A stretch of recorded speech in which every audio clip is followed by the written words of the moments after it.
तर नमस्कार मित्रांनो. तर मी आज तुम्हाला घेतलेली ट्रेड दाखवणार आहे. पोझिशन 3 ट्रेड घेतलेत मी. तिन्हीमध्ये प्रॉफिट आहे. 200 प्रॉफिट, 100, 350, असं टोटल आपलं 420 रुपये प्रॉफिट आहे. तर मी पी बाय केला होता सेन्सेक्सचा 75-100. तुम्ही बघू शकता मी 216 बाय केला होता, 226ला गेला आणि त्याची लॉट प्राईस दिवसाच्या शेवटी 890ला क्लोजिंग झालेलं आहे. ह्याचा चार्ट दाखवतो मी. 1:45च्या दरम्यान ह्या थोडी ट्रेड घेतलेली. 1:45च्या दरम्यान म्हटलं बघतो तसं मी अंदाजी ह्या इथे एंट्री मारलेली ह्या सर्कलपेक्षा. तर कशाच्या पैशाचं मारलेलं ते बी सांगतो मी तुम्हाला.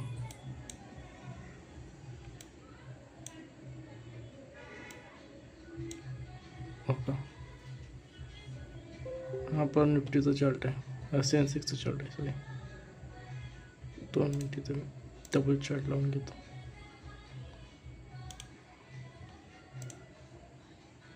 हा ऑप्शनचा आणि मी इथे लावून घेतो सेन्सेक्सचा. तर इथं बघा,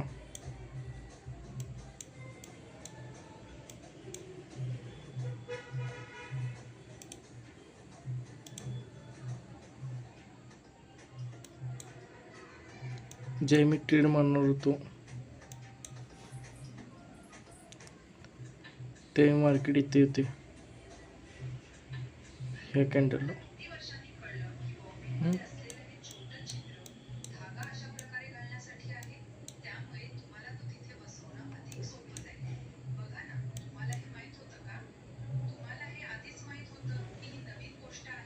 मी ट्रेड मारलेली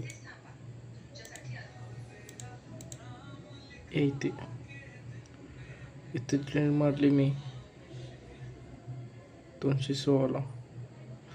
मी जादा नाही प्रॉफिट घेतलो, मी थोडंच प्रॉफिट घेतलं आणि बाहेर पडलो.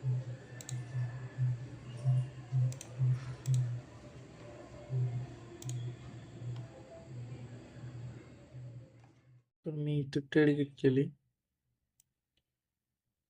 ते 216ला बाय करतो.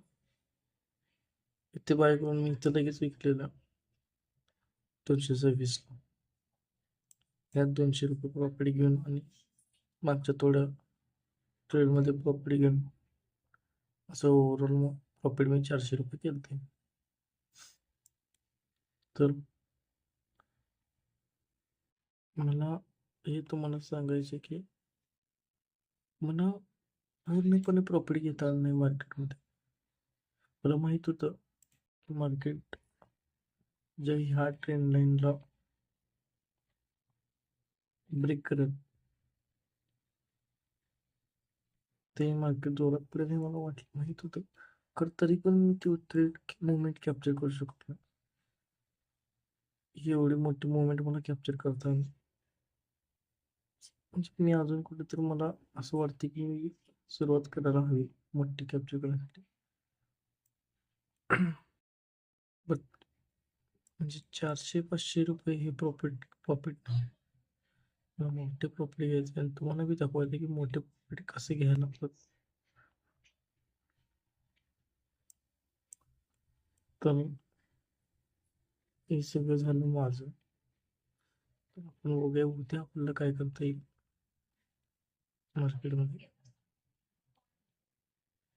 का डेलीचा कॅन्डल तुम्ही जर बघितलं असेल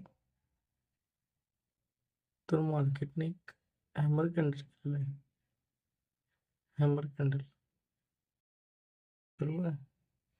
म्हणजे याचा अर्थ काय की बायर्सने इथपर्यंत मार्केटला घेऊन गेलेत, तर बाहेरची ताकद लागली नाही, सेलर्स मार्केटला इथे क्लोज केलं, बरोबर. म्हणजे मार्केटला इथपर्यंत सेलर आहे मोठा, त्यानं ऑप्शन सेल केला. आणि ते कोणतं ऑप्शन बाहेर आहे, तर तसे ऑप्शन बाय कॉल आहे. तर आपल्याला उद्या करायचं काय, तर मार्केट हे ज्यात असेल म्हणजे कुठल्या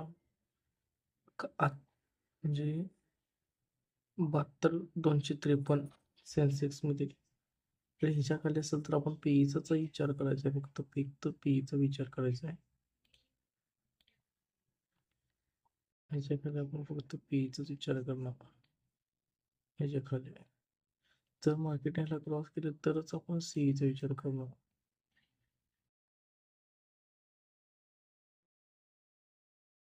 तर उद्यासाठी मला महत्वाचं, तर उद्या शुक्रवार आहे, काही सांगता येत नाही मार्केटमध्ये काय होईल. हम्म. तर माझ्या हिशोबाने मार्केटला रिव्हर्स व्हायचं तर एक तरी ह्या लेवलला रिव्हर्स होणार, किंवा ह्या लेवलला किंवा ह्या लेवल. आणि माझ्या मते उद्या एक मोठासा गॅप उघडेल माझ्या अनुभवानुसार.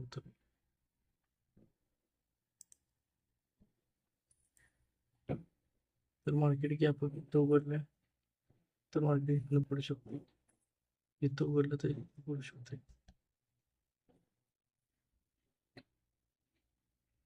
चला बघूया आपण उद्या काय होते.